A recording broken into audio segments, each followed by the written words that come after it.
اور یہ multi level ہوتی ہیں، یعنی ان میں ہم ہر طرح کا ایویڈنس جمع کرتے ہیں. اگر ہمارے پاس اے لیول ہے تو وہ بیسٹ ہے، اگر ہمارے پاس اے لیول کا ایویڈنس نہیں ہے کسی بیماری کے علاج کے بارے میں تو پھر ہم بی لیول کا ایویڈنس لیتے ہیں، اور اگر خدا نہ کرے وہ بھی نہیں ہے تو پھر ہم سی لیول کا ایویڈنس لیتے ہیں. اور جو کلینکل پریکٹس گائیڈ لائنز ہیں یہ بیسیکلی جو ہے یہ جو رینڈمائز کنٹرول ٹرائلز ہیں ان کے سسٹمک ریویو کے اوپر بیس کرتی ہیں، اور یہ سب سے مضبوط ایویڈنس ہے. اور اس وقت دنیا کے مختلف ملکوں میں بلکہ ہمارے ملک میں بھی یہ گائیڈ لائنز جو ہیں یہ پریکٹس کی جاتی ہیں، اور ڈاکٹر انہی کو فالو کرتے ہیں بجائے اپنے ذاتی تجربے کے. اس میں مختلف گائیڈ لائنز ہیں، جیسے رائل کالج آف کی گائیڈ لائنز ہیں، گرین ٹاپ کی ہیں، نائس کی ہیں، امریکن کالج کی گائیڈ لائنز ہیں، کینیڈین کالج کی گائیڈ لائنز ہیں، اور آسٹریلین کالج کی گائیڈ لائنز ہیں جو پوری دنیا میں بہت اچھی سمجھی جاتی ہیں.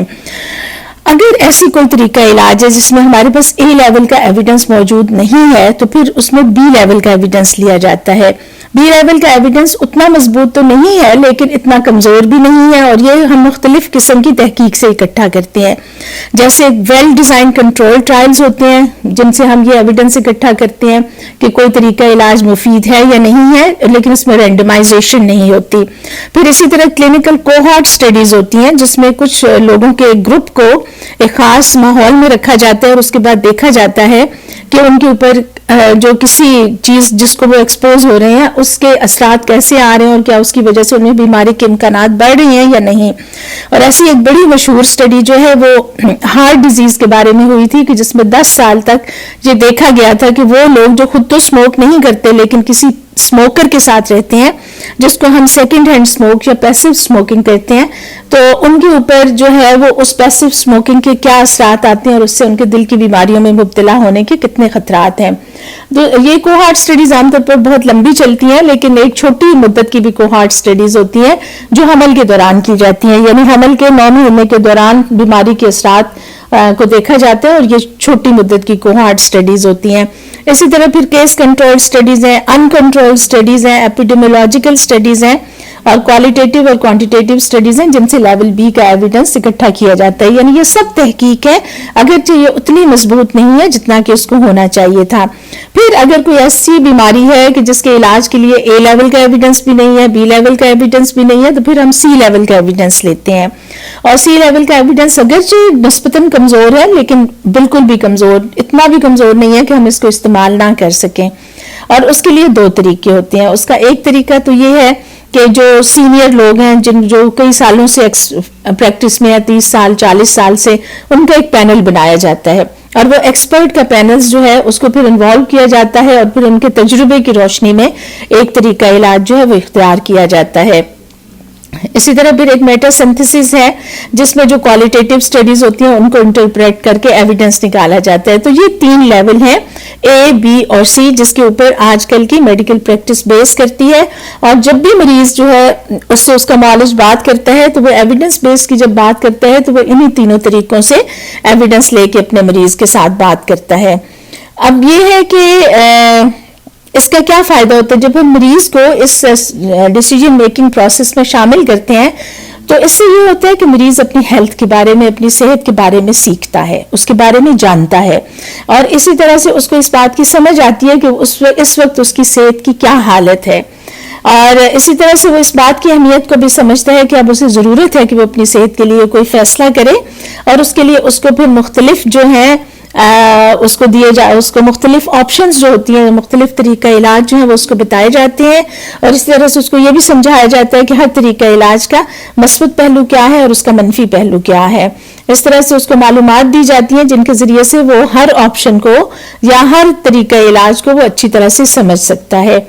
اور اس طرح سے مریض جو ہے وہ خود جو ہے اس کی صحت کا خیال رکھ رہی ہوتی ہے ٹیم، اس کا ایک حصہ بن جاتا ہے، اور اس بات کے امکانات بہت زیادہ بڑھ جاتے ہیں کہ جو بھی فیصلہ کیا جائے گا مریض انشاءاللہ اس کے اوپر عمل کرے گا. کیونکہ ہمارے ہاں ایک بہت بڑا مسئلہ یہ بھی ہے کہ مریض بیمار ہوتا ہے، اس کو دوائی لکھ کر دی جاتی ہے یا اس کو عملے جراحی کا مشورہ دیا جاتا ہے، لیکن یا تو مریض دوائی لینا بھول جاتا ہے، وہ اس کی پرچی اس کے گھر میں ہی پڑی رہ جاتی ہے اور اس کی اہمیت کو نہیں سمجھ پاتا، اور اسی طرح سے آپریشن کی اہمیت کو بھی نہیں سمجھ پاتا اور وہ اس فیصلے کو لنگر آن کرتا رہتا ہے. لیکن جب شیئر ڈیسیژن میکنگ ہوگی اور مریض کو ساری چیز بتائی جائے گی اور وہ اس عمل میں خود شامل ہوگا تو اس کا یہ نتیجہ نکلے گا کہ مریض اس بات کو اچھی طرح سے سمجھے گا کہ اس کے لیے دوائی لینا کیوں ضروری ہے اور اس کے لیے عمل جراحی میں سے گزرنا کیوں ضروری ہے. اسی طرح جو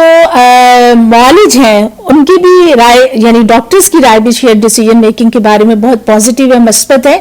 اور وہ کہتے ہیں کہ اس طرح مریض کے پاس زیادہ علم آ جاتا ہے اور ہم اچھے طریقے سے مریض کے ساتھ بات کر سکتے ہیں اور مریض کو ہماری کہی ہوئی بات کی سمجھ آ جاتی ہے کہ ہم کیوں اس کو یہ خاص کام جو ہے وہ کرنے کے لیے کہہ رہے ہیں، چاہے وہ تشخیص ہے چاہے وہ علاج ہے. اور اس کے نتیجے میں جو مریض اور معالج کے درمیان رشتہ قائم ہوتا ہے وہ بڑا دیر پا ہوتا ہے اور بڑا اور اعتماد کے اوپر مبنی ہوتا ہے. اور اس کے نتیجے میں معالج اور مریض دونوں ہی مطمئن ہوتے ہیں کہ ہم نے جو بھی فیصلہ کیا جو ہے وہ ہم نے اچھا کیا ہے. اس طرح سے ایک بات اور بھی سمجھنا بڑی ضروری ہے کہ میڈیکل میں ضروری نہیں ہے کہ کوئی ایک ہی فیصلہ ایسا ہو جس کو ہم کہہ سکیں کہ یہ درست ہے اور باقی چیزیں جو ہیں وہ غلط ہیں. بعض اوقات ایسا ہوتا ہے کہ کسی ایک بیماری کے علاج کے لیے کئی طریقے ہوتے ہیں اور ان میں سے ہر ایک طریقے کے اپنے فائدے ہوتے ہیں. جیسے ہم کوئی اسکریننگ ٹیسٹ کرنا چاہ رہے ہیں یا ہم کوئی علاج کرنا چاہ رہے ہیں اور ان کی کچھ لمیٹیشنز بھی ہوتی ہیں. خاص طور پر جو اسکریننگ ٹیسٹ ہوتے ہیں، اسکریننگ ٹیسٹ ان کو کہا جاتا ہے جو کسی بیماری کا پتہ چلانے کے لیے کیے جاتے ہیں. لیکن ہمیں یہ تو پتہ چل جاتا ہے کہ اس بیماری کے امکانات کتنے ہیں، لیکن یہ بالکل 100% تشخیصی ٹیسٹ نہیں ہوتے. جیسے مثال کے طور پر شوگر کا ٹیسٹ ہے حمل کے دوران، یا جیسے ہم ڈاؤن سنڈروم کے لیے ٹیسٹ کرتے ہیں تو وہ اسکریننگ ٹیسٹ ہوتے ہیں، یا جیسے کینسر کے لیے جو رحم کے منہ کا کینسر ہے اس کے لیے اسکریننگ ٹیسٹ کیا جاتا ہے. تو یہ سب ٹیسٹ اسکریننگ کا مطلب یہ ہوتا ہے کہ اس سے ہمیں یہ اندازہ ہو جاتا ہے کہ اس بات کے اس بیماری کے امکانات زیادہ ہیں، لیکن ہم 100% یہ نہیں کہہ سکتے کہ یہ بیماری موجود ہے. تو یہ سب باتیں مریض کو بتانا جو ہے وہ ضروری ہو جاتی ہیں. بعض اوقات یہ ہوتا ہے کہ کسی بیماری کے علاج کے لیے یا جو ہے وہ کوئی ایک ایسا طریقہ نہیں ہوتا جس کے 100% فائدے ہی فائدے ہوں. تو اس لیے بھی یہ ضروری ہوتا ہے کہ مریض کو اس میں شامل کیا جائے. اور کئی بار یہ ہوتا ہے کہ کسی طریقہ علاج کے جو ایک طریقہ علاج کے جو فائدے اور نقصان ہیں وہ مختلف ہیں، دوسرے طریقہ علاج کے فائدے اور نقصان مختلف ہیں. تو یہ سب باتیں مریض کے ساتھ کرنا اور اس کو بتانا جو ہے وہ بہت زیادہ ضروری ہے. اور اس کا فائدہ پھر یہی ہے کہ مریض اس فیصلے میں جب شامل ہوتا ہے تو وہ اس بات کو زیادہ اچھی طرح سے سمجھتا ہے کہ میرا اپنے علاج کو مکمل کرنا کیوں ضروری ہے. اب اس میں مریض کو کیسے شامل کیا جائے، یعنی شیئر ڈیسیژن میکنگ میں ہم مریض کو کیسے شامل کر سکتے ہیں. تو اس کے لیے سب سے پہلی بات تو یہ ہے کہ مریض کو اس بات کی دعوت دی جائے، اس کے سامنے جو ہیں وہ سارے آپشنز رکھے جائیں اور اس کے بعد یہ بھی اس کے سامنے رکھا جائے کہ ہر طریقہ علاج کا جو ہے وہ مقصد کیا ہے، اور اسی طرح سے یہ بھی دیکھا جائے کہ مریض کے اپنے کنسرنز کیا ہیں اور مریض کو پتہ ہو کہ اس بیماری کے لیے کیا کیا علاج جو ہے وہ موجود ہے اور کیا کیا علاج جو ہے ہو سکتا ہے. اس لیے کہ بعض اوقات مریض بہت ایک امید بہت زیادہ لگا لیتے ہیں یا ان کی فیملی بہت زیادہ امید لگا لیتی ہے کسی خاص بیماری کے بارے میں، یا کئی دفعہ وہ بالکل ہی مایوس ہو جاتے ہیں. تو یہ سب باتیں مریض کو حقیقت پسندی سے مثبت انداز میں بتانا ضروری ہے. اور اسی طرح سے اگلی بات جو ہے وہ یہ کہ جب ان کو یہ انفارمیشن دی جائے کہ ہر طریقہ علاج کے کیا فائدے یا نقصان ہے تو اس بات کو سمجھنا بھی بڑا ضروری ہے کہ آیا مریض اس بات کو سمجھ پایا ہے یا نہیں. تو اس بات کو ضرور چیک کر لینا چاہیے کہ مریض اس بات کو کتنا سمجھا ہے. اس لیے کہ بعض اوقات ہم بات بتا رہے ہوتے ہیں تو ہم اپنی کچھ ٹرمز استعمال کر جاتے ہیں یا وقت اتنا تھوڑا ہوتا ہے کہ اس میں مریض کے ہم زیادہ انفارمیشن دینے کی کوشش کرتے ہیں جو ساری کی ساری جو ہے وہ مریض سمجھ نہیں پاتا. تو اس لیے اس کو چیک ضرور کر لینا چاہیے. اور اس طرح سے جو مریض کے اپنے جو اس کے کنسرنز ہیں ان کو سمجھنا بھی بڑا ضروری ہے. اب یہ نہ ہو کہ ہم ایک عمل جراحی کی تاریخ طے کر دیں اور اس دن مریض کے بچے کی شادی ہو تو ظاہر اس کے لیے یہ ممکن نہیں ہوگا کہ وہ اس دن عمل جراحی کے لیے آ سکے اور ہم بھی ناراض ہوں گے کہ مریض آیا نہیں. اور مریض اپنی جگہ پر بیچارہ افسردہ اور پریشان ہوگا کہ مجھے ڈاکٹر نے بلایا اور میں جا نہیں سکا، یا اس کے کوئی اور حالات ہیں جن کی بنا پر یا اس کے لیے آنا مشکل تھا. پھر جب بھی کوئی فیصلہ ہم کرنا چاہیں تو اس کے لیے مریض کو وقت دینا بہت ضروری ہے. بعض اوقات ہم جب مریض کو بتاتے ہیں، جیسے مریض آیا گھر سے چیک اپ کرانے کے لیے اور جب وہاں آنے پر اسے پتہ چلا کہ نہیں اب اس کا تو ہاسپٹل میں ایڈمیشن ضروری ہے، تو ظاہر مریض اس کے لیے تیار ہو کر نہیں آیا. یہ قدرتی سی بات ہے، اگر ہمارے ساتھ بھی ایسا ہو تو ہم اسی طرح سے سمجھیں گے. جیسے مثال کے طور پر جیسے ہم ایک خاتون حاملہ ہیں اور وہ چیک اپ کرا رہی ہیں، اور اچانک جس دن وہ ایک چیک اپ کے لیے آتی ہیں تو علم ہوتا ہے کہ نہیں اب ان کی کیفیت ایسی ہے کہ یا آپریشن ہوگا یا ہم ان کو داخل کرنا پڑے گا تاکہ دردیں لگا کر بچے کی پیدائش کی جائے. تو ہو سکتا ہے کہ وہ وقتی طور پر اس بات کو سن کر پریشان ہو جائیں، جو کہ بالکل نیچرل ہے. تو اس کے لیے ان کو وقت دینا جو ہے وہ بہت ضروری ہے اس کام کے لیے. ہو سکتا ہے کہ وہ گھر جانا چاہ رہی ہوں، ہو سکتا ہے وہ اپنے کسی فیملی ممبر کے ساتھ ڈسکس کرنا چاہ رہی ہوں، تو اتنا وقت ان کو دینا جو سیف بھی ہو اور جس میں وہ اپنا فیصلہ اچھی طرح اور آسان طریقے سے کر سکیں، یہ بہت ضروری ہے.